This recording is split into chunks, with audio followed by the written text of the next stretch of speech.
Welcome to Daps Magic, Disney and Positive Stuff. I'm Mr. Daps, and today we're going to revisit something that I've been writing about and you might have seen on our YouTube channel already. And this comes from the Short Circuit program at the Walt Disney Studios. This is a short by Malcolm Pierce called Versa. And I got a chance last month to see this short and to talk with Malcolm about this short. And since then, our coverage has really gotten a lot of engagement and attraction, and I've really noticed people have continued to talk about this.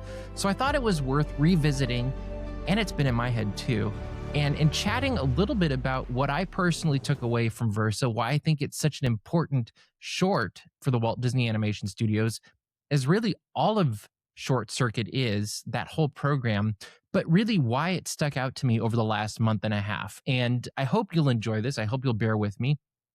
But I think it's something special because so often we're talking about ticket prices or park expansions or new attractions or new shows or whatever it is. But we don't always stop and slow down and think of the why behind the magic. Where do these stories coming from? What are the personal connections to these stories? And so I thought we would slow down today and look at what Malcolm Pierce did, who he directed Versa. And so let's take a look at how it explores with both connection but also loss. And so what we're going to do is we're going to take apart this interview I did with Malcolm Pierce and really look at what his story is and how it came to be a part of the story that he told in Versa, because it's a very personal and vulnerable thing. First off, though, Malcolm Pierce is a studio artistic director at Disney Animation. He's from Vancouver, though. Well, currently up in Vancouver. But he came down to the Walt Disney Studios so that we could get a preview of Versa and a couple other shorts. And I had the chance to sit down and talk to him about how he turned grief into something beautiful.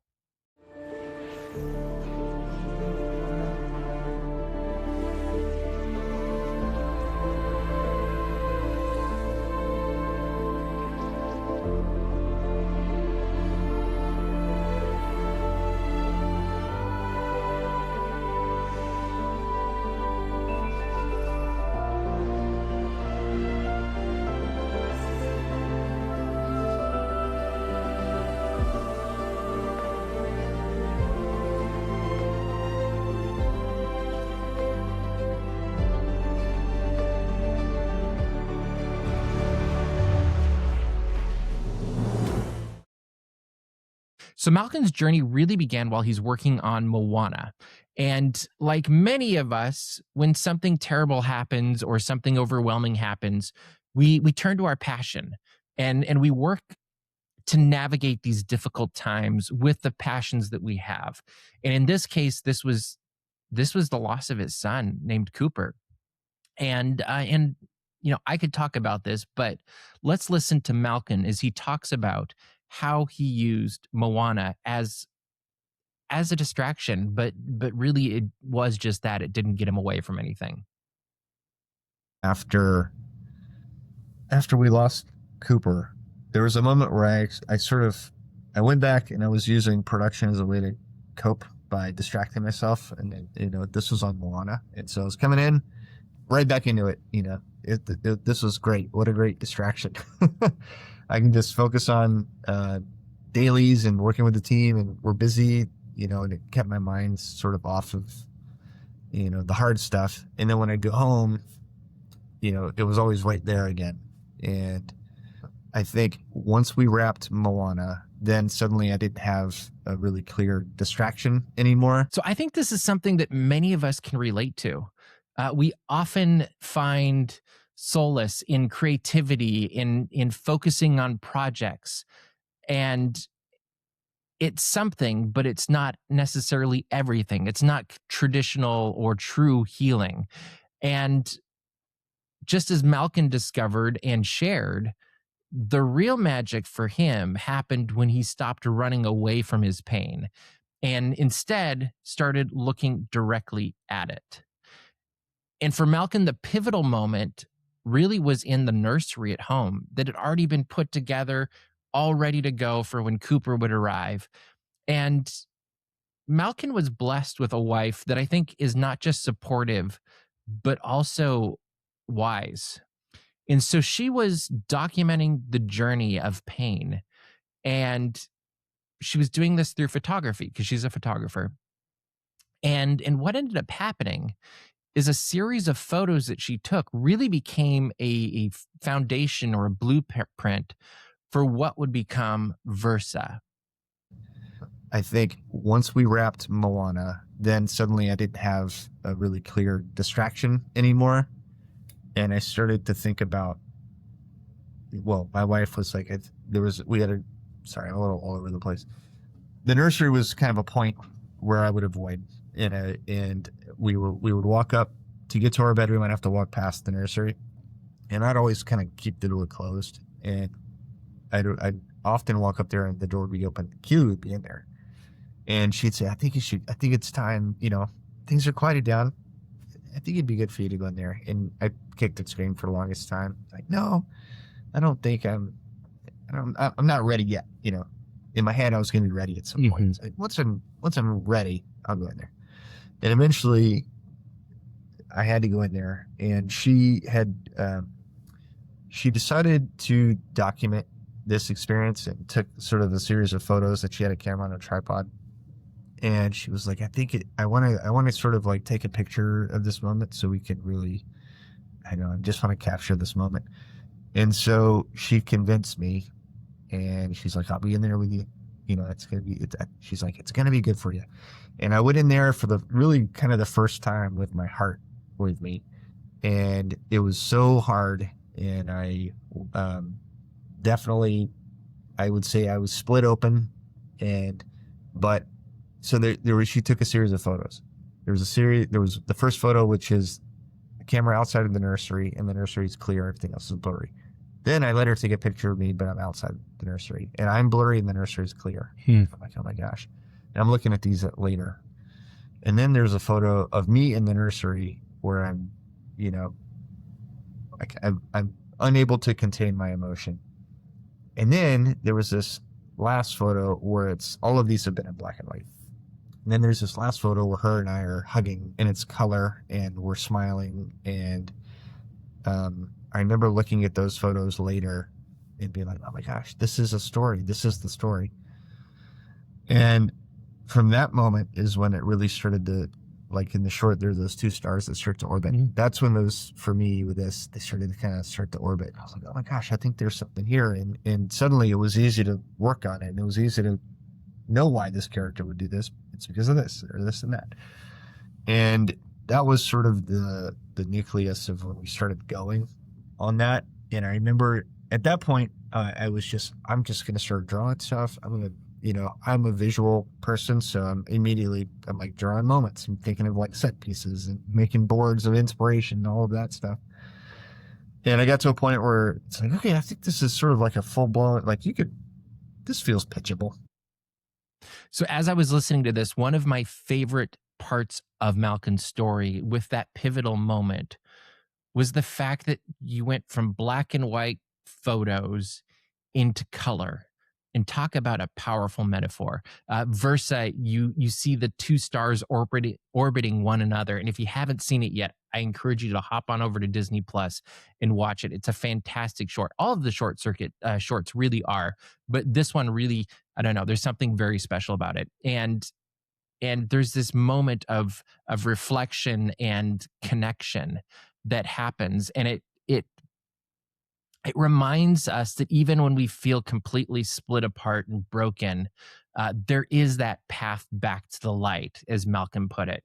And that's such an incredible moment in his own personal story that he then was able to translate it into animation in a really beautiful way. And it really, as I was sitting there and listening to this man talk and looking in his eyes, I couldn't imagine the pain of where he was and taking that pain and turning it into something that isn't just a work of art and a thing of beauty, but also something that can kind of connect with other people and help other people that maybe he's never met before or never will meet. But he was able to put that pain into something positive. And that's something that I think is something that we often overlook. We often try to hide our pain, or we often try to skirt around it, or focus on oh, well, this is good and this is makes me happy and this is the positive. And there is a place for that, but there's something different between turning pain into positivity, and that's something that's growth, versus just, you know, hiding it under the carpet. And I think that's something that he tells in his story and he demonstrates in his story, that beyond just being a beautiful thing to look at, it's really a wonderful template for how to deal with pain, specifically his type of pain, but I think other types of pain too, is that facing it and really embracing it and coming to grips with it and turning it into something new and beautiful that doesn't hide the past pain, but instead makes it a part of that portrait. And as I listened to Malcolm talk, I literally sat there with my mind being blown at the most painful thing I could imagine becoming this incredible work of art. And what was even more amazing to me was the fact that the Disney studio really embraced this story and supported his vision. This went from the top to the bottom. Like you heard this time and time again through a couple of different interviews, actually, with different filmmakers for Short Circuit. But Malcolm talked about going to Jennifer Lee and her literally coming in and helping, hone that story and really dial it in to make it the best of the best. And he talked about his team in Vancouver helping. And he really painted another picture, you could say, of how this wasn't just about being a corporate project that, you got your Short Circuit approved, so now this and this is going to happen, and you're going to make this short, and it's going to go on Disney Plus. But really, it became a community passion project, and everybody came together. And Malcolm can share it better. And so Jennifer Lee was our creative officer at the time, and I had developed a great relationship with her on Frozen. I was a supervisor on Frozen, so she was my first person I reached out to, and I said, "Hey, I'm working on this idea." I always loved how she thought about characters. I think of her as a very emotional writer in the best way. She's always thinking deeply about the characters, where they're at, and what they're feeling and thinking.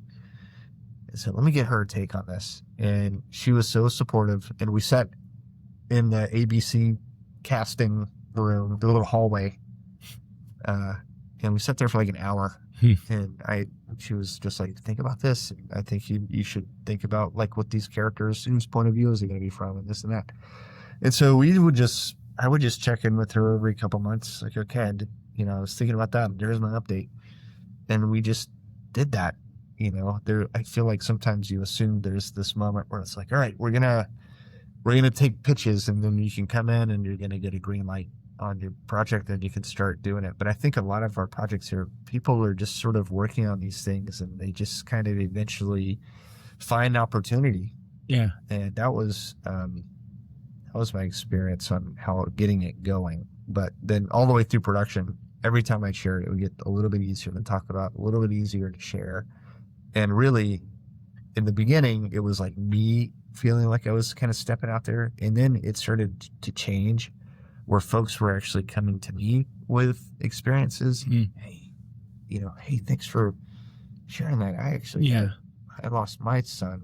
It's like, oh my gosh, I had no idea. So it started to actually build this community, and that was really a turning point for me in the production of it, where it's like, oh my gosh, this is allowing folks to come forward, and feel like they have shared experience, which is absolutely powerful. And what I think I take away from this is really what Disney community is all about. It's turning that pain, taking that personal leap of faith and in creating a shared experience that doesn't just help me heal, but it helps other people heal. And if you've talked to me at length in parks or at coffee or something, I've probably shared about my mom having a stroke almost, I think, 20 years ago now.